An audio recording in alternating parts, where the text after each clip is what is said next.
اللہ رب العزت نے اس انسان کو دو چیزوں سے ملا کر بنایا ہے، ایک جسم ہے، ایک روح ہے۔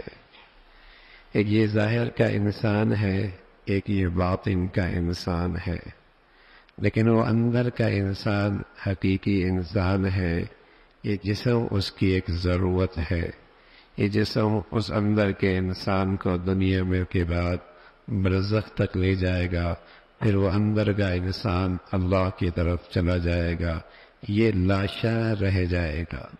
جب وہ اندر کا انسان نکلتا ہے تو لوگ کہتے ہیں فلاں چلا گیا، لاش تو پڑی ہے، فلاں چلا گیا، حالانکہ وہ لاش وہاں پڑی ہوتی ہے۔ اصل وہ اندر کا انسان ہے، وہ اندر کا انسان ہے۔ وہ چلا گیا تو کہا جاتا ہے انسان چلا گیا۔ یہ ظاہری جسم اس کی خدمت کے لیے ہے، جیسے سونے کی ایک قیمتی ہیرا ڈبیا میں رکھا جاتا ہے تو ڈبیا اس کی حفاظت کے لیے ہے۔ اصل وہ اندر کا ہیرا ہے، قیمت اس کی ہے، قیمت اس کی ہے، وہ ڈبیا اس کی حفاظت کے لیے ہے۔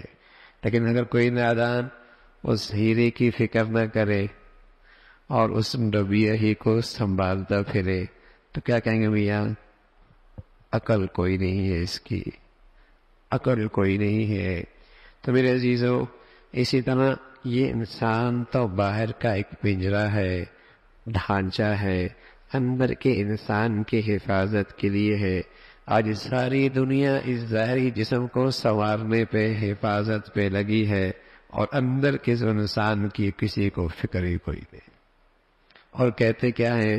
بڑا ہوشیار ہے، بڑا سمجھدار ہے، بڑا ہی عقل مند ہے۔ اندر کا انسان اصل ہے، وہ اگر سنورتا ہے تو اس کی زندگی سنورتی ہے، اس کا گھر سنورتا ہے، اس کی قبر سنورتی ہے، اس کی آخرت سنورتی ہے۔ اور اگر اندر کا انسان خراب ہے تو اس کا گھر خراب ہے، اس کی زندگی اجڑی ہوئی ہے، اس کی موت تکلیف دہ ہے، کل کی زندگی اس سے زیادہ تکلیف کا باعث۔ اب وہ اندر کا انسان حقیقی انسان ہے، اس کی صحت، اس کی غذا، اس کی دوا، اس کا علاج، اس کا طبیب، اس کا مطب، وہ بھی ایک زندگی ہے۔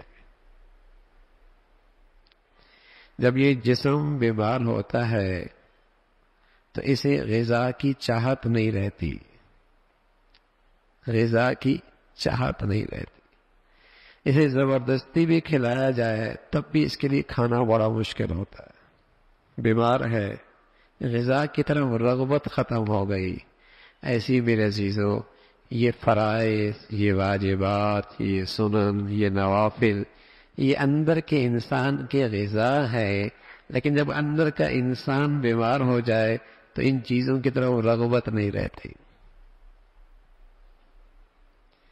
ان چیزوں کی طرف رغبت نہیں رہتی، دلچسپی ختم ہو جاتی ہے، شوق نہیں رہتا۔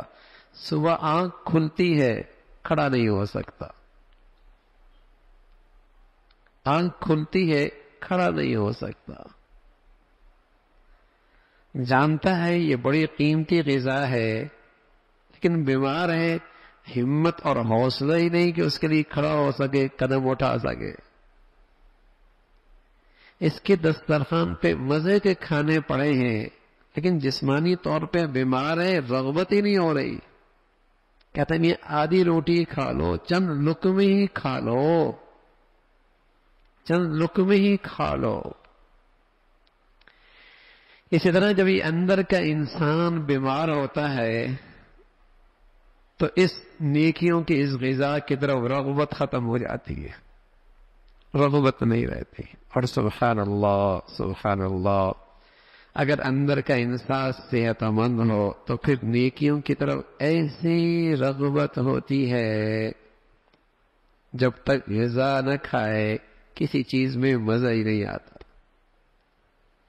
امام یوسف رحمۃ اللہ علیہ قاضی اور قضات ہے، وقت کے سب سے بڑے جج، ہمارے ججوں کی طرح نہیں، قاضی اور قضات سب سے بڑے جج تھے. روزانہ 200 رکعت نفل پڑھنے کا بلا ناغہ معمول تھا. تمام انتظامی معاملات، تمام انصاف کے تقاضے، تمام اجتماعی ذمہ داریاں اور گھریلو اور نجی زندگی کے تمام حاجات اور ضروریات پورا کرنے کے ساتھ ساتھ روزانہ 200 رکعت نوافل کا اہتمام تھا. ہاں، جب اندر کی صحت ہو جائے تو پھر یہ چیزیں زندگی کا ایسا معمول بن جاتی ہیں کہ اس کے بغیر وقت نہیں گزرتا، مزہ نہیں آتا.